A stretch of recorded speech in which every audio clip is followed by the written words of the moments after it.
কিশোর যে জায়গায় বসে ফুল বিক্রি করত তার পাশে বসে থাকা বাচ্চাটি আবারও বলে, আসলে কিশোরের অ্যাক্সিডেন্ট হয়েছে, হয়তো আর বাঁচবে না।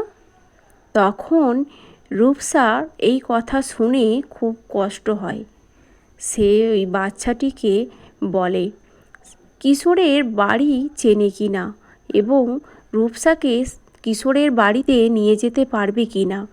বাচ্চাটি রূপসাকে কিশোরের বাড়িতে নিয়ে যায়, আর রূপসা সেখানে গিয়ে তার আগের শাশুড়ি মাকে দেখতে পায় এবং তার শাশুড়ি মার কাছ থেকে রূপসা জানতে পারে যে কিশোর তারই বাচ্চা। রূপসা চলে যাওয়ার পর রূপসার দেওর তার শাশুড়ি আর বাচ্চাকে বাড়ি থেকে বের করে দেয়। তখন তার শাশুড়ি মা তার বাচ্চা কিশোরকে নিয়ে এই বস্তিতে এসে ওঠে। ডাক্তার জানিয়ে দিয়েছে তার শাশুড়ি মার ক্যান্সার, তিনি আর বেশি দিন বাঁচবেন না। তাই কিশোর বাধ্য হয়ে এই বয়সে ফুল বিক্রি করত এবং যা পেত তা দিয়ে একবেলা কোনো রকমে তাদের খাবার জুটে যেত। এই কথা শোনার পর সুমি কান্নায় ভেঙে পড়ে এবং তার শাশুড়িমার কাছে জানতে চায় তার কিশোর কোথায়। শাশুড়িমা বলেন কিশোর হাসপাতালে। তখন রূপসা হাসপাতালে ছুটে যায় এবং তার বাচ্চার সব দায়িত্ব নেয়, তার বাচ্চার ভালোভাবে চিকিৎসা করায়। আজ 3 দিন পর কিশোরের জ্ঞান ফিরেছে।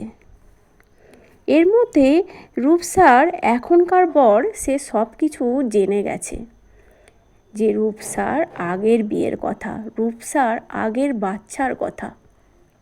তাই সেই বর হাসপাতালে এসে রূপসাকে নানান কথা শোনাতে থাকে।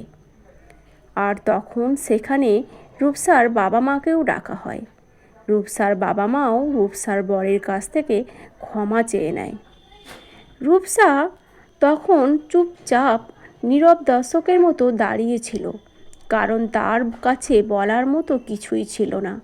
সে শুধু চোখের জল ফেলছিল, মনে শুধু একটাই শান্তি, সে তার বাচ্চাকে কাছে পেয়েছে। এদিকে রূপসার বর অনেক ভাবনা চিন্তা করে সে দেখল রূপসার শরীরে তার সন্তান বড় হচ্ছে। এদিকে তারও আর কেউ নেই রূপসা ছাড়া।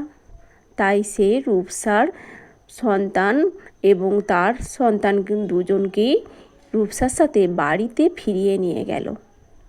তো বন্ধুরা, এখন থেকেই শুরু হলো রূপসার সুখের জীবন।